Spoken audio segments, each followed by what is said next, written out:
sa tulong pinansyal sa ilalim ng Social Amelioration Program. Kung kayo ay may Social Amelioration Card na, pwedeng magrehistro sa Relief Agad gamit ang cellphone. Puntahan lang ang www.reliefagad.ph at sundan ang mga steps na ito. Step 1. I-scan ang barcode sa ibaba ng Social Amelioration Card form. Kung hindi ma-scan ang barcode, i-click ang manual entry. Ilagay ang inyong rehiyon, district at syudad o munisipyo at kopyahin ang numero sa ilalim ng barcode. Step 2. Ilagay ang inyong pangalan, kasarian at iba pang personal na impormasyon. Ilagay ang address, trabaho, buwan ng kita, pinagtatrabahuan, at kung may ibang benepisyong natatanggap. Step 3. Ilagay ang lahat ng miyembro ng pamilya. Step 4. Para mabilis matanggap ang ayuda, piliin ang alinman dito, cash, PayMaya, GCash, o bangko. Kung bangko ang napili, ilagay ang account number ninyo. Maaaring may kaukulang fee ang GCash, PayMaya o bangko pag nag-cash out sa agent o nag-withdraw sa ATM. Step 5. I-check kung tama at kumpleto ang lahat ng detalyeng inyong ibinigay. Sumang-ayon kung lahat ay tama. Step 6. Hintayin ang one-time PIN na inyong matatanggap at ilagay ito sa form. Step 7. Isumite. Ang ginhawa magrehistro. Kaya nga, Relief Agad!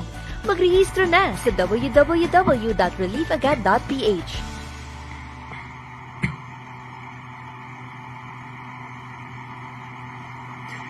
Relief Agad app, ayan nga po ang majority ng ating oras ay i-google po natin sa pagtalakay patungkol nga po dyan sa pagpaparehistro sa Relief Agad app o website po na ginawa ng DSWD para po dun sa mga SAP beneficiaries, lalo na po yung nag-aantay ng second tranche nito nga pong ayuda na ito mula po sa pamahalaan. Again, hindi po kami taga DSWD. Kami po ay mga mamamahayag. Kami po ay nagiging tulay lamang upang mas maipahatid at maipabatid yung mga impormasyon mula po sa mga ahensya ng pamahalaan sa inyo po na aming mga tagapakinig at taga-subaybay. Kasi nakikita po namin everyday na kami po ay magdidiscuss ng patungkol sa SAP, patungkol po sa Relief Agad at iba pang ayuda.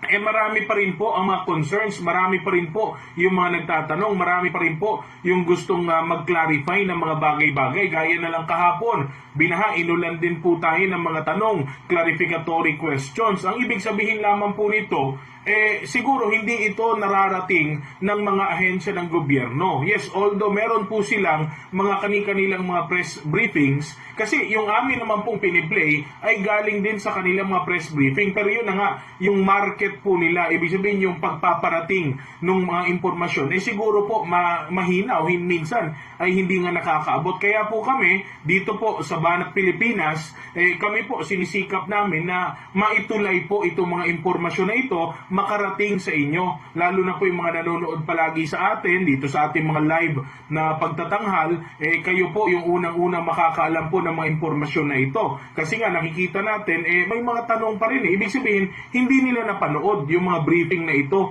ng DSWD, ng Malacanang, ng DOLE o ng ano paman ahensya po ng pamahalaan. So kami, hindi naman kami binabayaran dito ng DSWD. Wala. Ang amin po rito ay bahagi ng aming pagseserbisyo publiko. Public service po namin ito para po sa inyo ng mga kababayan namin. Ito po yan po ay hatid sa inyo ng Banat Pilipinas News.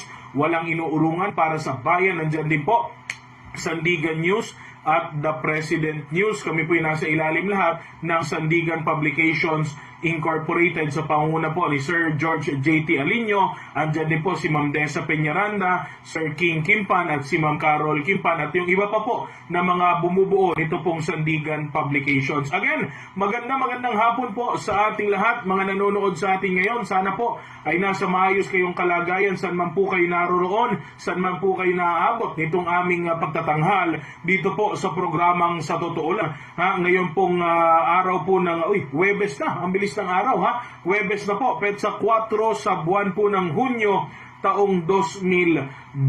Yun na nga po, binabanggit ko po sa inyo kanina, ang pag-uusapan po natin ngayon, siguro tatlong mga issues lang, mga punto, mga headlines natin, maigsi lang, di ba, para po mabigyan natin ng daan yung mga importanteng mga bagay-bagay. Ayan, kasama na nga po sa ating pag-uusapan, yan pong pagpaparehistro, yan pong pagpaparehistro sa Relief Agad App. Ipinaalala pong muli yan ng Department of Social Welfare and Development para po dun sa mga hindi pa po nagpaparegister sa kanilang Relief Agad App. Ay ano po kung inaantay ninyo? Mukhang ito po yata ang bibigyang prioridad ngayon ng DSWD. Ito nga pong mga nagpa-register dun po sa kanilang Relief Agad apps. Yan. Tapos ito po yung ating pong isa pong pag-uusapan dyan, yung Land Bank. Ito pong ating Land Bank, naalala po ninyo si Pangulong Duterte nung huli niyang mensahe sa bayan, gusto po niyang itap ito pong pondo ng Land Bank upang makatulong para sa pag-aaral ng ating mga anak. Ayan, mamaya rin pag-uusapan natin sa paanong paraan makakatulong ang Land Bank para sa pag-aaral ng ating mga anak, ng ating mga mag-aaral. Antayin po ninyo, antabayanan po ninyo yan pong pagtalakay po natin sa issue po na yan. Now, ito pa, mainit po na usapin, ito pa rin ng anti-terrorism bill. Kasi nga, kabilat kanan, kaliwat kanan, yung mga nagpapahayag ng alinlangan o pagtutol, ito, galing na po mismo kay Secretary Salvador Panelo. Siya po yung Presidential Legal Counsel, batikang abogado, mamaya ipaliliwanag din niya ito pong patungkol sa anti-terrorism bill o law at bakit hindi ito kailangan na katakutan nating mga ordinaryong Pilipino. Ang dapat matakot dito yung mga may masasamang intensyon sa ating bansa, sa ating mga Pilipino. Kaya nga nagtataka tayo dito sa mga dilawan, sa mga militante, bakit sila natatakot dito? Yan yung isa pa nating issue din na pag-uusapan. Bakit itong mga dilawan yata, bakit sila tutol dito sa anti-terrorism bill o law na ito na nandyan ngayon sa Kongreso at certified as urgent na nga po ng ating Pangulong Rodrigo Duterte. Mamaya pag-uusapan din natin yan. Pero unahin na po natin, ito nga pong Relief Agad App. Kasi po, pinaalalahanan tayo ng Department of Social Welfare and Development yung pong mga hindi pa nakapagpaparehistro dyan po sa Relief Agad Apps ay madaliin na po ninyo, ilan lang naman yan, internet lang naman ang kailangan dyan at yung tiyaga lang natin na mairehistro po natin yung ating mga SAC form o yung mga Social Amelioration Cards kasi meron nasa kanila pa yung mga card, hindi nila alam anong gagawin. Ito po kasi, naalala ninyo kahapon, si Secretary Bautista ipinarinig natin, na-mention din po niya yan. Now, kahapon din, nung mga bandang hapon, nagkaroon din ng Zoom conference o parang press con briefing ang DSWD sa pangunguna naman po nung kanilang spokesperson, si Director Irene Dumlao. Kung saan yun nga po, ipinaliwanag din po niya yung kahalagahan po na ang lahat ng mga benepisyaryo nag-aantay nito nga pong social amelioration program na ito, yung second tranche, mahalaga daw po na tayo ay nakarehistro dyan po sa Relief Agad App na yan. Ito si Ma'am Irene Dumlao na ang pakinggan natin, ang tagapagsalita po ng DSWD para po maklarify natin patungkol po ito doon sa Relief Agad App. Wala po nung inilunsad ang Relief Agad application, mayroon na pong mahigit 2 milyon na nagrehistro at gumapit nito. Sila po ay mula sa 17 regions sa ating bansa. Isa po itong tanda na marami sa ating mga benepisyaryo ng SAP ang nagtitiwala sa DSWD at sa Relief Agad application para magamit sa kanilang rehistrasyon sa programang Social Amelioration Program. Ang Relief Agad ay napakalaki ang tulong o ambag sa pamimigay ng pangalawang bahagi ng SAP nitong buwan po ng Hunyo. Sa pamamagitan nito, mapapabilis ang pangongolekta ng impormasyon sa mahigit 13.5 milyon na pamilya na kwalipikadong makatanggap sa pangalawang bahagi ng Social Amelioration Program. Kung matatandaan po natin, meron pong mahigit 8.5 na milyong pamilya mula po sa naunang 18 million na nabigyan na ng ayuda ang makakatanggap ng pangalawang bahagi ng SAP. Mayroon ding 5 milyong pamilya na waitlisted na karagdagan po na makakatanggap ng benepisyo mula po sa programang ito. Sa 5 milyong karagdagang benepisyaryo, meron pong mga 3.5 milyon na makakatanggap ng ayuda sa pangalawang buwan dahil sila po ay nasa ilalim pa rin po ng mga areas that are eligible to receive the Social Amelioration Program. At dahil nga po sa nabanggit, because meron po tayong Relief Agad application, hindi na po kakailanganin ng mga benepisyaryo na lumabas po ng kanilang mga tahanan. Sila po ay mailalayo sa banta ng COVID-19. Gayun din po, mapapabilis ang pagsusumite nila ng kanilang impormasyon para makapagrehistro sa Second Amelioration Program, second tranche. At gaya po ng nabanggit, hindi na po nila kinakailangang lumabas. Gagamitin lamang po nila ang kanilang cellphone o smartphone upang magrehistro at meron na rin po silang option na ilagay ang kanilang mga bank o digital wallet accounts upang diretso na rin pong matanggap ang ayuda. Makakasiguro po tayo na for the second tranche, merong contactless distribution ng Social Amelioration Program.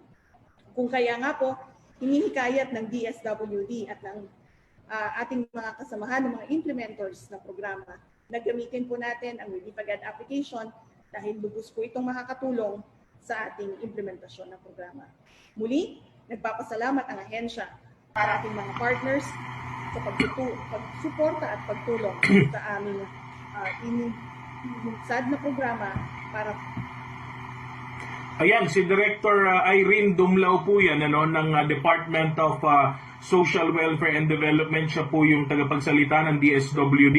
Diyan nga po, malinaw naman, ipinaliwanag niya yung kahalagahan na tayo ay marehistro nga dito sa Relief Agad app po na ito. Ito nga, ang atin naman dito, sundin na lang natin. Diba, magrehistro lang tayo, lalo na po yung mga nag-aantay dito sa ayuda po ng gobyerno. Lalo na kahapon naman, napag-usapan na natin yung mga lugar, yung mga specific places, probinsya, lungsod, rehiyon na makatatanggap nitong SAP second tranche.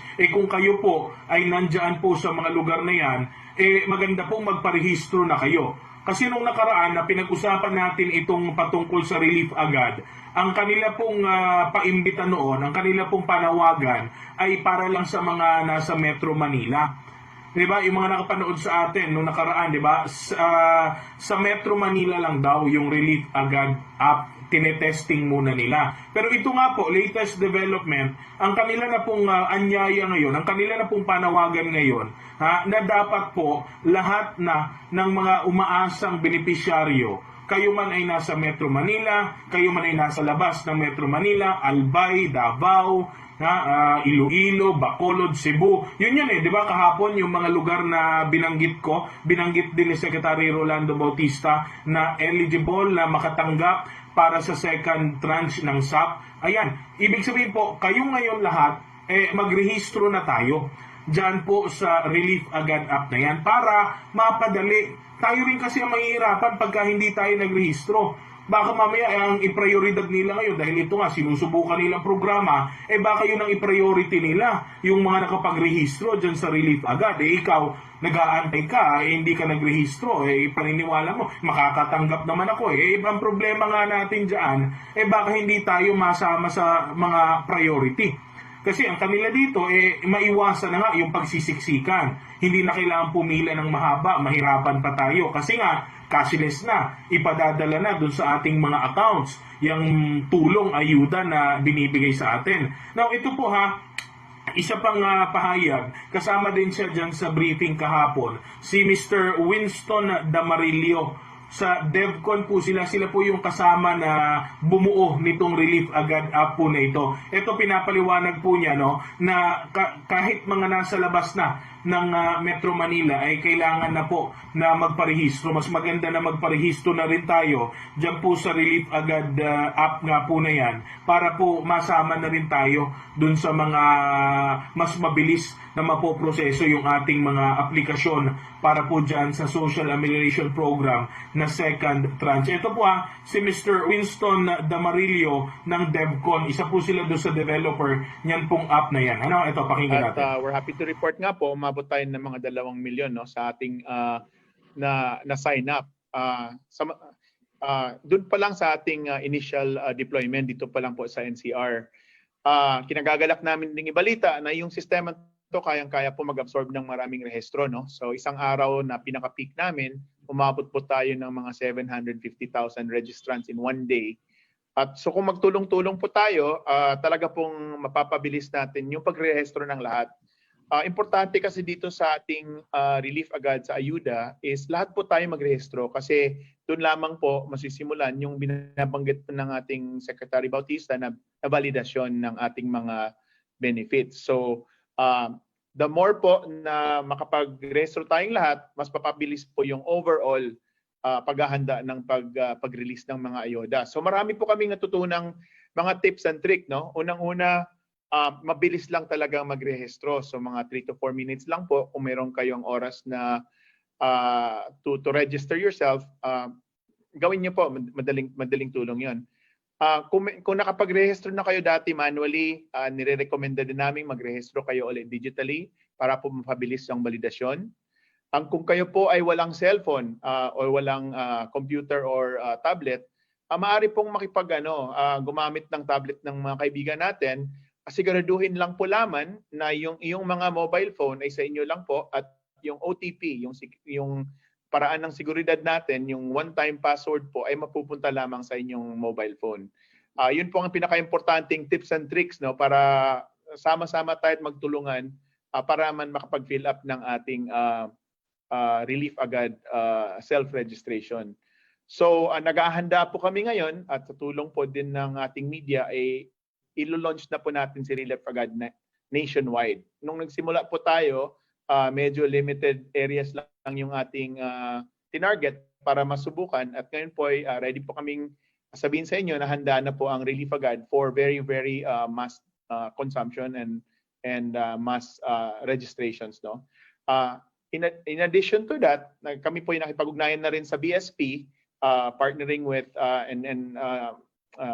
Pia Tayag will share with us kung paano din ikakabit na natin, idudugtong na natin yung pagrehistro nyo sa Relief Agad at pagkuha po ng iyong amelioration using digital platform. So tuloy-tuloy na po yan at sana po ay yung hindi pa nakapag-register sa Relief Agad ay tignan nyo uli ang opportunity to register. Saka po para kung makatulong naman kayo at meron kayong extra time o pwede nyo ipahiram yung phone or mga computer nyo sa ating mga kababayan na gusto mag-rehistro digitally at wala silang telepono, sana po matulungan natin. No? Ulit ko lang pong ipaalala na yung ating OTP or yung one-time password, importante po yan para sa inyo, para sa mga cellphone nyo, para po ma-validate namin na pwede kayong i-process digitally. Ayan, si Sir Winston Damarillo sa DevCon po yan. Isa po sila dun sa katuwang ng DICT sa nag-develop nga po nitong Relief Agad app na ito. Ayan nga, pinapaliwanag niya yung importansya na magkaroon na nga at magparehistro na tayo dyan po sa app na yan. Naman, tulong din talaga nila yan no? Para mapabilis na. Although sabihin natin na ang hirap naman, kailangan pa mag-rehistro, mag-i-internet pa, pero mas okay na rin. Kaysa naman dumating, nakita nyo naman yung SAP na first wave. Nakita nyo, di ba? Grabe siksikan. May mga namatay pa na pumila, nag-aabang ng kanilang ayuda. Ito, at least ngayon kahit pa paano, online na lang. Pati yung pagpapadala ng pera, online na lang din. I-send na lang sa atin. Kaya kailangan dyan, meron kang GCash, PayMaya, bank account, or kung cash, pwede rin naman, ilalagay nyo lang doon sa option po na yan, ha. Yung mga nanonood sa atin ngayon, paki-like, paki-share naman po itong video natin na ito dyan sa inyong mga, baka may mga Facebook group kayo, baka may mga, yung sa mismong Facebook account na lang po ninyo. Paki-share na rin po para yung mga kamag-anak nyo, mga kapitbahay nyo, mga FB friends nyo na baka sila ay beneficiaryo din, hindi nila alam na kailangan magparehistro. Mapanood po nila ito pong ating programa ngayon at malaman nila paano yung pagpaparehistro. Ito, ipe-play po natin ulit yung detalyadong paraan ng pagpaparehistro sa Relief Agad para ito dun sa mga hindi pa po nakapagpaparehistro. Ito, yung mga nanonood nag-aabang, paano ba yan? Kahirap naman yan. Ito po yung step by step na paraan ng pagpaparehistro sa Relief Agad app. Ito, panoorin po natin. So this will be the URL for the Relief Agad self-registration app. www.reliefagad.ph. So using your phone, click on the browser and just type this URL and you will be directed to the app. So initially it will display the home screen with some instructions. Then if you click register, we'll go to step 1.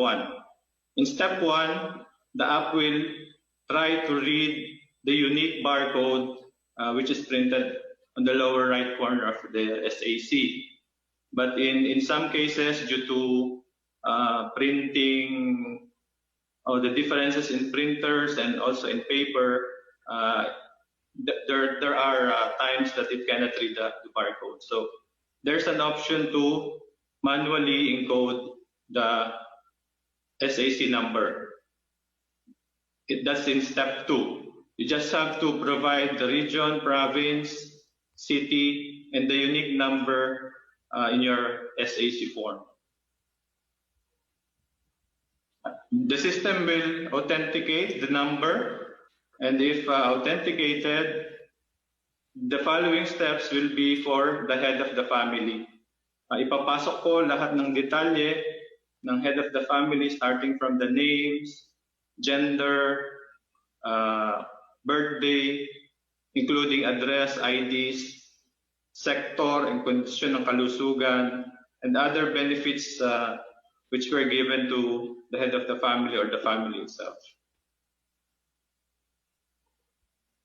Then, ito po yung portion na magpapasok ng individual member ng family. So you just have to click yung plus sign sa taas to add a member of the family. And you will be prompted to enter all information exactly as they appear in the SAC form. Fill out lang siya and continue or repeat the process until all the family members are already encoded. Then there is a survey screen for the mode of payment. Our beneficiaries can select cash, PayMaya, GCash, or bank account, whichever they prefer. This will be used later by the SWD for payment. Then to authenticate the registration, the system will send an OTP, an SMS message, a 6-digit number for the user to input, and finally to submit.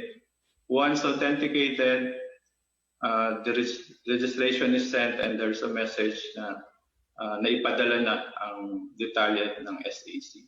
So that's typically the process. Then through the help of USAID, they've created a flyers for our beneficiaries. Ang important po dito is the call center numbers in case that the users or the beneficiaries need help in using the system, and a step-by-step process of filling out or using the system. And lastly, through USAID also, they've created a toll-free number for our call centers, and they also provided 6 numbers for our cellular phone users. So up na po itong facility na to, at lahat po ng mga common questions or mga nahihirapan sa paggamit ng ating sistema ay pwedeng tumawag sa hotline number nito. So ito po ang reliefagad.ph.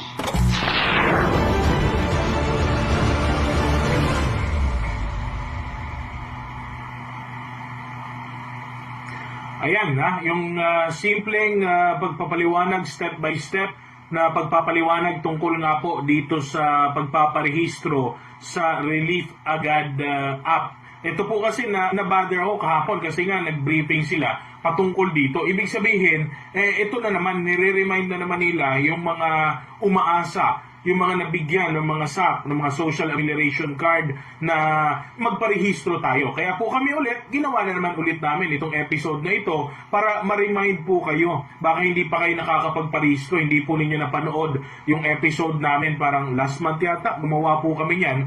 In step by step ko rin na ituro paano yung pagpaparehistro. Now, sila na mismo, galing na po mismo sa DSWD, yan pong mga paraan, para tayo po ay makapagparehistro. Sabi ko naman sa inyo, ito po ay part ng ating public service. Hindi po kami taga DSWD, hindi rin po kami taga PCOO. Kami po ay mga mamamahayag. Ang aming pong layon dito ay makatulong sa paghahatid ng mga balita at impormasyon. Kami po dito sa Banat Pilipinas News. Walang inuurungan para sa bayan. Diyan nyo po kami mapapanood. Ako, alas 3 po ng hapon, yung kasama po namin, kasamang King Kim pa naman, alas 10 po ng umaga. Mapapanood ninyo Ayan, paki-like naman po, paki-like naman, paki-share, paki-follow na rin. Yan pong aming social media site. Ito pong aming Facebook account. Banat Pilipinas News. Walang inuurungan para sa bayan. Ito pa, pakidagdag na rin. Sandigan News. Nothing but the truth. Ayan paki-like, paki-share at paki-follow para po updated kayo, manonotify kayo kapag kami po ay may mga balita at may mga live episodes. Ayan, ito pa, last, The President News. Paki na rin Service Beyond Borders, paki-like, paki-follow at paki-share. Yan po yung ating mga Facebook page. Yun lang yung aming pakisuyo po sa inyo, paki-like, paki-follow po at paki-share. Siguro klaro naman na tayo with the DSWD. Again, yun nga po yung ating panawagan sa ating mga kababayan na mag-register tayo dyan sa Relief Agad. Kayo man ay nandito sa Mindanao, sa Davao City, kasama namin kasi tayo makakatanggap pa daw ng second tranche. Sabi ni Secretary Bautista, Zamboanga, mga nasa Zamboanga o Zamboanga City, mag-register na po kayo. Albay Province, ano pa ba yun? Cebu, Bacolod, Iloilo, ano pa yung mga lugar, yung binanggit, Region 3. Ibig sabihin, kahit nasa labas ng Metro Manila, gaya ng sinabi po ni Sir Winston Damarillo ng DevCon, inihahanda na sila tumanggap ng registration even from outside of Metro Manila. Ayan register na po tayo, register na para sigurado tayo na nandun yung ating record nasa kanila na at pagka, makatanggap tayo, di swerte natin at pasalamat na natin yan sa Panginoon, syempre, at sa ating pamahalaan din, na tayo po ay nakatanggap ng ayuda mula po sa gobyerno. Patunay lang na talagang ramdam ng ating pamahalaan yung paghihirap din na dinaranas natin. Isa pa natin na pag-uusapan, ito naman po, yung tungkol sa Land Bank. Kung matatandaan po ninyo, si Pangulong Duterte, nung kanya pong last na mensahe sa bayan, binanggit niya po yung patungkol sa Land Bank, yung paano makakatulong ito pong Land Bank na ito para sa mga kababayan natin na hirap financially na makapagpaaral ng kanilang mga anak. Ito po hinihanda na po, inilatag po ng Land Bank, ito pong Academe Lending Program. Ano po yung patungkol sa programa na yan? Ayan, nakalagay naman dyan. Academe Lending Program para sa mga private schools. Ano ito? Anong programa ito? Ito yung paliwanag po from Land Bank mismo. Magandang sila na po yung ating mapakinggan. Patungkol po dito sa programang ito, Academe Lending Program at bakit ito sa private schools. Ayan magandang mapakinggan natin yan. Ito po ang pahayag na yan, interview ni Secretary Martin Andanar mula po sa Katunayan Land ni Secretary Andanar, inilunsad namin ang Academe Program, lending program ng Land Bank noong first week ng May. Kasi alam namin na mga kababayan tayo na mahihirapan para tustusan yung tuition fee ng kanilang mga anak. So, ang ginawa po ng Land Bank, nakipag-ugnayan kami sa mga private schools, kasama na yung mga private junior and senior high schools, na may permit to operate galing sa DepEd, yung ating mga private technical and vocational and education training institutions regulated naman ho ng TESDA, at pati na yung mga higher education institutions na authorized by CHED. Binansagan po namin ang features ng Academe as 333. Ang unang 3 po ay para sa 3 bilyon na inilaan ng Land Bank bilang pondo para sa programang Academe. Ang pangalawang 3 ay tukoy naman sa 3% fixed interest rate per annum sa mga schools na manghihiram under this program.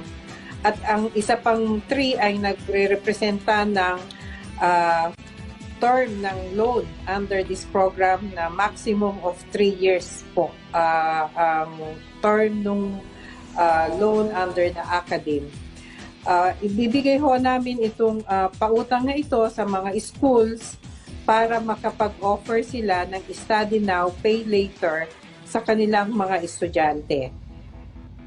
Ma'am, sino-sino naman po yung ma'am, sino-sino po yung mga eligible po na mag-a-apply sa loan program na ito at paano po yung proseso? Ang magiging borrower po o manghihiram mula sa Land Bank ay ang mga pribadong paaralan o educational institutions. Ang mga magulang po at guardian ng ating mga estudyante o mag-aaral ay maaring manghiram sa mga schools na ito, private schools na ito, para yung mga schools naman na yan ay pupunta sa Land Bank at ipa-rediscount nila yung mga promissory notes ng kanilang mga mag-aaral.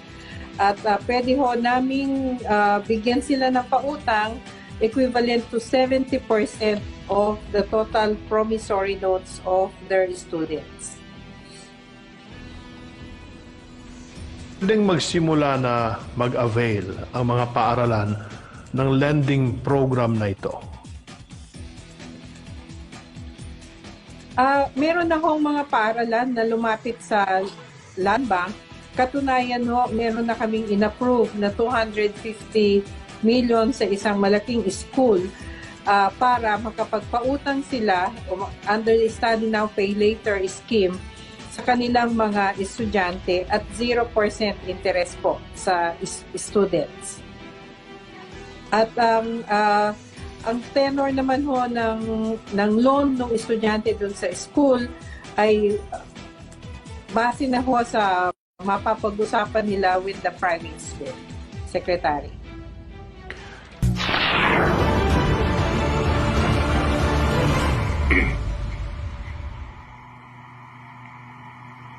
Ayan, yan po yung paliwanag ng Land Bank of the Philippines patungkol nga po dito sa Academe Lending Program. So yung po mga nanonood sa atin ngayon, kung inyo pong mga anak ay nag-aaral sa mga private schools, pwede po ninyong i-avail itong programa na ito. Now, linawin lang po natin, baka po nalampasan ninyo. Hindi po tayo na mga magulang ang manghihiram sa Land Bank, hindi po. Ang mangyayari po, yung eskwelahan, sila po ang manghihiram sa Land Bank. Now, si Land Bank magpapahiram sa kanila. Diba? Para ikaw na estudyante, ikaw na magulang, hindi ka muna nila sisingilin. Kasi hindi naman pwede na mag-aaral ka, hindi ka magbabayad. Huwag ka muna magbayad. I-delay mo muna. Kasi nga, katwiran, wala tayong pera. Hindi naman po pwede yan. Ano naman ang gagamitin ni private school sa maintenance, pagpapasweldo sa mga teachers at iba pang gastos? So, ang gagawin po, si Land Bank, para bang sabihin ni Land Bank, sige, ito, pahihiramin kita, eskwelahan, pag-aralin mo yung bata, mamaya mo na singilin. Ganun lang siya. Kasimple, much better kaysa naman tayo ang pipila sa Land Bank, mag-a-apply tayo ng loan. Alam mo naman yung Land Bank, bangko de gobyerno nga, ang problema, grabe naman kadami ang tao. So at least, malinaw po ito, para po ito dun sa mga magulang na mga nagpapaaral ng kanilang anak sa private schools. Baka po kayo ay nag-aalala na, kayo po ay kinakabahan dahil wala na tayong pampaaral, dahil nga tinamaan tayo ng COVID, wala tayong sweldo, wala tayong naipon, naitabi. Ito po, isang programa po ito. Basta tiyakin lang na yung ating pong eskwelahan ay accredited ng DepEd. Di ba? So, ngayon, si eskwelahan ngayon ang lalapit kay land bank. Ang gagamitin naman ni eskwelahan, yung mga promissory note. So, kailangan natin gumawa ng promissory note na tayo po ay nagpatunay na nag-aaral tayo sa eskwelahan na yan, yung ating mga anak, at the same time, tayo po ay hirap magbayad, kaya po tayo ay nangangako na after a certain period of time, tayo po ay magbabayad. Ganun lang naman yan, di ba? Alam naman natin yung promissory note kasi yan din po yung gagamitin ni eskwelahan para mangutang kay land bank. Para sabihin na, ito, meron kami mga estudyante na gusto mag-aral pero walang pera. Ngayon, pautangin mo kami land bank para pag-aralin natin yung mga estudyante na yan. Kasi sigurado, marami naman magre-reklamo. Bakit mga private schools ang pauutangin? Kaysa naman po tayo ang mangutang. Diba? Mas mahirap po yun. Diba? At least ang kausap ni land bank, eskwelahan lang. At ang kausap naman natin, tayo magulang, yung eskwelahan lang din. Diba? So si eskwelahan, mangungutang kay land bank, bibigyan ng pera ng land bank para pag-aralin ka habang hindi ka pa nakakabayad. So okay po yan. Yan na po yung programa na inihanda po ng land bank. Alinsunod na rin nga doon sa kagustuhan ng Pangulong Rodrigo Duterte na magamit itong bangko na ito para makatulong sa ating mga kababayan. Ito malinaw, tulong naman ito Isipin mo, sige nga ngayon magpa-enroll ka. Magpa-enroll ka sa private school. Tingnan natin kung pwede na laway lang muna. 'Di ba? Siyempre hihingan ka talaga niya ng bayad. 'Di ba? Kaya nga merong ganitong programa. Sabihin po ninyo, napanood ninyo dito sa Banat Pilipinas News, yung pong balita na sinasabi ng Land Bank, ikaw eskwelahan, pwede kang manghiram kay Land Bank, mag-loan ka doon. Ang gamitin mo itong aming mga promissory note. So yung mga iba na mga nag-aaral sa private school, siguro no need na ilipat ninyo yung inyong mga anak sa public schools. Kasi nga, siksika na sa public school Lalo na ngayon, ililimit pa. No, ililimit pa yung dami. Kung masakali na matuloy na nga itong face-to-face na klase, ililimit nila itong number of students. Kaya nga po tayo mga nandiyan sa private school naman, siguro i-retain na lang natin dyan, i-avail na lang natin itong programa na ito ng Land Bank. Kausapin nyo lang po, makipag-ugnayan kayo sa ating pong mga private schools management. Sabihin niyo bakit hindi rin nila alam na yung Land Bank pwede at willing na magpautang para sa mga eskwelahan. Ang kapalit lang yung promissory note nating mga magulang na tayo, pagdating ng panahon, magbabayad ng ating mga tuition. Ngayon lang, hindi natin kaya kasi nga po, tagilid pa at medyo masakit nga itong epekto nga po nitong COVID-19 na ito. Maraming nawalan ng trabaho, maraming na-delay ang sweldo. Yung iba talagang nawalan po ng hanap buhay. So, tiis-tiis lang. At least, ginagawa naman po ng gobyerno ang lahat para tayo ay maayudahan. Nandiyan yung SSS, DOLE, DTI, DSWD. At ito nga po, karagdagang tulong din ng ating gobyerno. Standby po kayo, magbabalik tayo sa ating pagbabalik. Pag-usapan nga natin itong anti-terrorism law na ito nandiyan sa Kongreso. Si Secretary Salvador Panelo mismo niliwanag po niya yung mga mahalagang probisyon ng batas na yan. Pinawi rin po niya yung pangamba ng ating mga kababayan. Ewan ko lang bakit itong mga dilawan tutol na tutol dito sa panukalang batas na ito na ang layon lang naman ay maprotektahan ang ating bansa mula sa mga terrorist activities. Standby lang kayo, magbabalik tayo. Sa pagbabalik po natin, yan ang ating pag-uusapan. Ito muna, panoorin uli ninyo yung step-by-step na paraan ng pagpaparehistro sa Relief Agad App. Magbabalik po kami. Paano ba mabilis magrehistro sa tulong pinansyal sa ilalim ng Social Amelioration Program? Kung kayo ay may Social Amelioration Card na, pwedeng magrehistro sa Relief Agad gamit ang cellphone. Puntahan lang ang www.reliefagad.ph at sundan ang mga steps na ito. Step 1. I-scan ang barcode sa ibaba ng Social Amelioration Card form. Kung hindi ma-scan ang barcode, i-click ang manual entry. Ilagay ang inyong rehiyon, district at syudad o munisipyo at kopyahin ang numero sa ilalim ng barcode. Step 2. Ilagay ang inyong pangalan, kasarian at iba pang personal na impormasyon.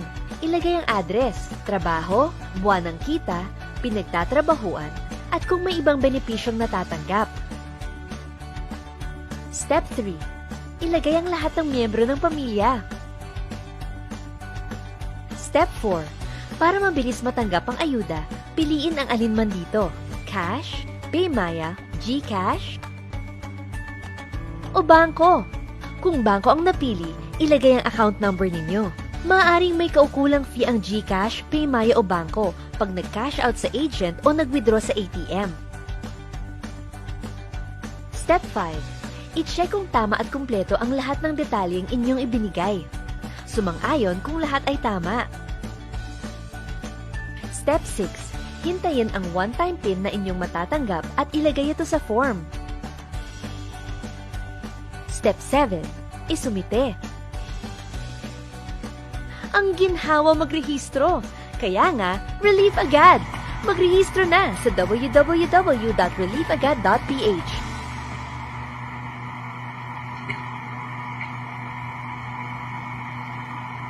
Ayan, balik tayo dito sa ating programang Sa Totoo Lang dito po sa Banat Pilipinas News. Walang inuurungan para sa bayan. Lowell Hillman pa rin po ito. Ito na nga, pag-usapan natin muna saglit itong anti-terror law na ito na nandyan nga po sa Kongreso at medyo mabilis nga yung pag-usad ng batas na ito. At dahil dyan, maraming mga nagpapahayag ng kanilang alinlangan. Yung iba naman, sa makatuto lang din, di ba? Miss Universe yata, against din, nakikisaw-saw din dyan. Hindi na ako magtataka kung sa susunod na mga araw, ang magre-react na naman dyan sa batas na yan, mga artista ng ABS-CBN.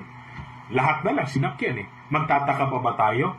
Kung susunod na naman nilang sasakyan yung issue na yan, ayaw man natin i-connect. Alam naman natin, di ba? Diyan lagi yan, sumasakay sa mga issue na pwede nilang gamitin. Pero yun na nga, buti pa, ngayon pa lang, linawin na natin. Ano ba yung mga dapat nating ipangamba dyan? Bakit ba tayo dapat mag-alala dyan? Ikaw na ordinaryong mamamayan, sumusunod ka sa batas, wala ka namang planong, o wala ka namang ginagawang illegal, kailangan ko bang matakot dyan sa batas na yan? Ito paliwanag ito ni Presidential Legal Counsel Salvador Panelo kahapon doon sa kanyang programang Counterpoint. Kinuha natin para i-air din natin dito sa ating programa para mapaliwanag dapat at ano ba yung laman nitong batas na ito? At dapat ba na si Juan de la Cruz na wala namang pinaplanong masama matakot dito sa batas na ito? Ito pakinggan natin si Attorney Salvador Panelo. Kailangan talagang mahinto natin ang terorismo dito sa ating bayan. Ano pa bang mga importanteng probisyon ng panukalang batas na ito? Yung pong mga nagbabanta, nagagawa ng terorismo, pasok kayo dito. Any person who shall threaten to commit any of the acts. Yung pong mga binanggit natin sa inyong acts na considered terrorism. Pag ikaw yung nagbanta, nagagawin mo pa yon. Banta pa lang yan Aba, ang kaparusahan doon, 12 taon, 12 years. Yun lang pong pagplano, magte-training ka. O kaya naman, i-facilitate the commission of terrorism. Unlawful din po yun. At ang penalty nun, matindi rin. Panghabang buhay na pagkakulong. Yung pong conspiracy, o ibig sabihin, sabwatan na gumawa ka ng terorismo. Yun labag din sa batas. Pati nga yung proposal to commit treason, yung mungkahi pa lang. Mungkahi ka pa lang na ganitong gawin natin, ganyan, ang plano natin laban sa gobyerno. Labag din po sa batas yun. At ang penalty doon ay 12 taon. Yung pong inciting to commit treason, any person without taking any direct part, kahit na hindi ka direktamenting kasama doon sa terorismo, pero you will incite others o manghihikayat ka para gawin yung mga hakbangin na binanggit natin kanina. Naku, labag din po sa batas yun. At 12 taon ang magiging kaparusahan. Ano pa? Yung pong pag-recruit mo ng mga miyembro, any person who shall recruit another to participate, to join, commit, or support any terrorism, labag din po sa batas yun, manghikayat. Ang penalty Ang penalty ay habang buhay. At Hindi ka pwede mapagparol. Hindi ka na pwede makalabas, madalit sabi. Pati ho yung tao na nag-organize or facilitates the travel. Halimbawa, yung mga terorista, gusto nilang lumipat sa isang lugar. Tagpairam ka ng sasakyan mo, alam mo na mga terorista yan, kasama ka doon. Labag din po sa batas yan. Tapos, ano pa, yung publishing an advertisement or propaganda for the purpose of recruiting person. O, yun lang po, nag-advertise ka para makarecruit ka ng tao, maging miyembro ng mga terrorist organization. Bawal yun. Kasama na rin yung mga foreign terrorist, ha? Hindi ba sabi nga doon any person within or without the Philippines. So, ibig sabihin, kaya nandito ka sa Pilipinas o sa labas ka, o ikaw man dayuhan o mamamayan, ako, pasok ka dito. Pati nga yung providing material support, pag tinulungan mo itong mga terorista. Halimbawa, nag-contribute ka ng pera, pairam ka ng sasakyan, lahat na uri ng material support. Ito po ay kasama rin. Accessory. Any person who having knowledge of the commission of any crime takes part subsequent to its commission. O, kahit na hindi ka nag-participate, pero after that, nung ginawa na yung terorismo, may ginawa kang bagay na nakatulong sa kanila, patay. Kasama ka dun. Ano naman yung penalty ng public official? O, ito, Neri, baka hindi mo naman nabasa ito. Yung mga public official dito na found guilty ng terrorism from whatever acts na binanggit natin kanina, pwedeng demanda at matanggal sa pwesto, makulong. Kasi grave misconduct yun at disloyalty yun, lalabas. O ito yung binabanggit po natin, na surveillance of suspects and interception and recording of communications. Na notwithstanding yung mga batas na bawal, pero pag ito'y naipasa at napirmahan na maging batas, yung pong law enforcement agent or military personnel maaari, ano gagawin nila? Upon a written order of the Court of Appeals, takbo kayo sa Court of Appeals kung gusto nyo mag-wiretap. Pwede kang makinig,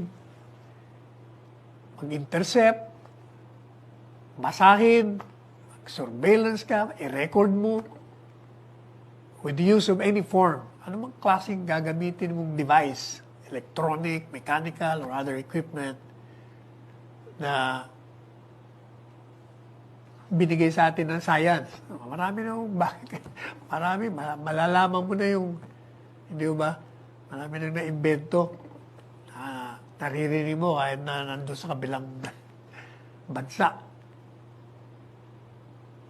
Pwede na hong gamitin yan ng mga military personnel or police officer.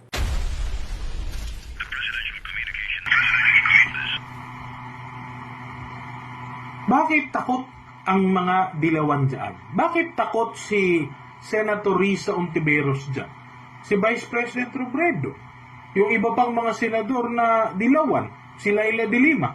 Bakit sila takot sa batas na yan? Sila ba'y nagpaplanong gumawa ng treason? Sila ba'y nanghihikayat ng mga grupo na gumawa ng gulo? Bakit? Yun naman yung papanagutin ng batas na yan. Kung ikaw na isang individual, wala ka namang pinaplanong masama, gaya nga na sinabi natin kanina, bakit ka nagtatakot? Bakit ayaw mo na maipasa yung batas na yan? Nakikita naman natin, ang layon yan, bantayan, tiyakin, yung ating bansa ay ligtas sa mga tao o sa mga grupo na gustong gumawa ng karahasan. Tingnan mo pa, itong si Congressman Muji Bataman, dyan sa Basilan, Lone District ng Basilan. Ito, dating dating regional governor ito ng ARMM. Siya ay nababahala. nababahala siya dito sa panukalang batas na ito. Diyan sa Kongreso, binabanggit nga niya. Kasi una daw, sabi niya rito, sa pagtalakay ng batas na ito, may ibang bagay na luminaw sa akin. Mas pinahahalagahan ng panukala ang pagpapalawak ng saklaw ng kung sino ang pwedeng ituring na terorista kaysa pagtukoy at paghuli sa totoong mga terorista. Punto. Sinasabi niya rito, ang panukala ay pagpapalawak ng saklaw kung sino ang pwedeng ituring na terorista. Bakit? May mukha, may itsura ba ang terorista o ang terorismo? Kailangan na nating palawakin eh. Kaya nga, eto, kaibigan natin si Governor Mujib yan. Kilala ko, ilang beses natin na-cover. Kaibigan natin yan. Eto, di ba pagka usaping terorismo, ano yung common nating naiisip? Sige nga. Mga kababayan, mga kapatid nating Muslim. Yung kagad yung ating persepsyon. Di ba? Na pagka-terorista ay mga Muslim, kaya nga masakit para sa kanila yan.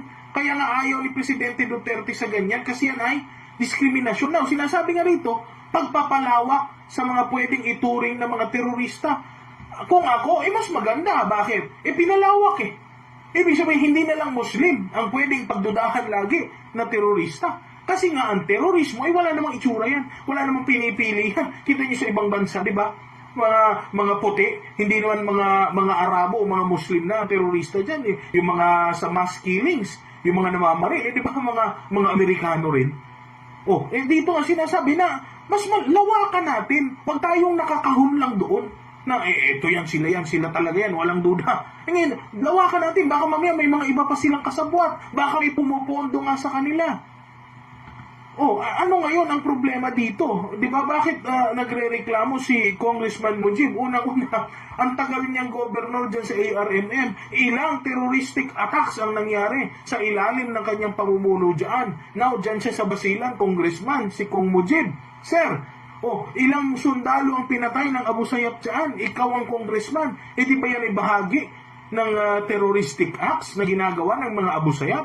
Tapos ikaw pa ngayon ang tututol. Dapat kayo mismo ang unang-unang mag-agree dyan. Diba? Kasi kayo ang unang makikinabang dyan.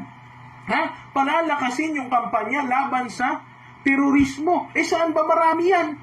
Diba dyan sa area ninyo dyan? Diba? Yung mga Abu Sayyaf nasaan ba? Yung mga NPA yan, kinukonsider din silang communist terrorist. Baka kaya nagagalit yung mga militanteng grupo. Dahil dyan. Kasi kasama dyan yung pagre-recruit, talaga namang nagre-recruit sila. Doon sa usapin ng treason, o yung pagtatraidor sa bansa, nagpaplano ba itong mga senador? Bakit sila takot na takot? Bakit sila takot na takot? Dyan sa batas na yan, anong kinatatakot nila dyan? Di ba? Bakit itong mga si Congressman Mujib alam naman natin na tao talaga yan ng dating Pangulong Aquino. Siya ang nag-appoint dyan.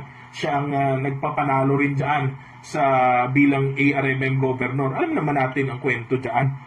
Ang kaibigan naman kami ni Sir. Kaya nga sa tanong na natin, Sir, di ba ako mas maganda yun. Kasi bakit? Hindi na lang tayo nakapokus dyan sa mga kapatid nating Muslim na sila na lang lagi ang pinagbibintangan natin. Na ngayon lawakan natin. Baka mamaya may ibang nang-i-influensya sa kanila. Baka mamaya hindi naman Muslim yung mga nagpopondo sa kanila.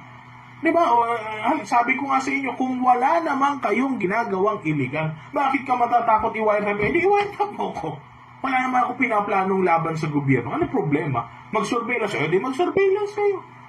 Wala naman ako dapat katakutan kasi wala naman ako masamang binabalak at pinaplano. Tama yung sinasabi ni Secretary Panelo doon sa mga punto na yun. Diba? So again po, wala naman na tayong oras. Yun lang, madalian lang.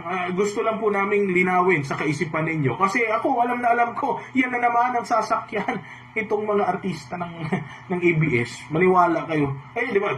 Si Miss Universe. Catriona yan na naman. Nag-react na. Sinong sumalo? ABS. Binalita din nila. Isusunod na dyan yung mga celebrity nila. Yan na naman ang sasakyang issue. Now, mabuti na, nauna na tayo na ipaliwanag sa inyo yan. Na kung ikaw, mamamayang Pilipino, wala ka namang pinaplanong masama, at ikaw naman sumusunod sa batas, bakit ka matatakot dyan? Yung batas nga na yan na magpoprotekta sa iyo, magpoprotekta sa atin mula sa mga karahasan at mga terroristic activity. It's high time. Ha? Wala pong pinipiling panahon yan, Senator Ontiveros. Kahit COVID, yung mga NPA patuloy sa pag-atake. Kahit COVID, patuloy yung kanilang pag-aambus sa mga sundalo. Walang pinipiling panahon yung terorismo. Kahit pa may COVID, walang sinasanto yan. O ilang sundalo yung namatay? Sa Basilan ba? Kung hindi ako nagkamali, o sa Sulu? Di ba? Yung bago lang na nangyaring inkwentro, pinagpapatay na naman yung mga sundalo. Di ba COVID yun?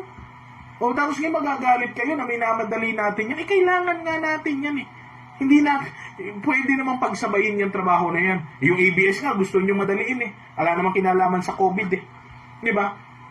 So yun, wala na po tayong oras. Again, maraming salamat po dun sa mga nanood sa atin. Thank you very much. Yung mga nanood po sa atin, salamat. Yung kahapon, yung mga nag-share, pakishare po ito, paki-like at paki-follow yung pong ating mga social media accounts, ating pong mga Facebook page, Banat Pilipinas News, Walang Inuurungan para sa Bayan, Sandigan News at The President News. Ito po, si Luel Kilman, magparehistro na ha, dun sa Relief Agad app. Sayang din, baka kasama tayo sa makatatanggap ng tulong, lalo na yung mga in-announce na natin noong nakaraang episode natin, yung mga taga-dyan na mga lugar, parehistro na po tayo nung ating pong Relief Agad app. Bukas po, same time, 3:00 po ng hapon, dito pa rin po ha sa programang Sa Totoo Lang, dito po sa Banat Pilipinas News, Walang Inuurungan para sa Bayan. Iwan ko po sa inyo ulit yung pong step-by-step na paraan ng pagpaparehistro para po dyan sa Relief Agad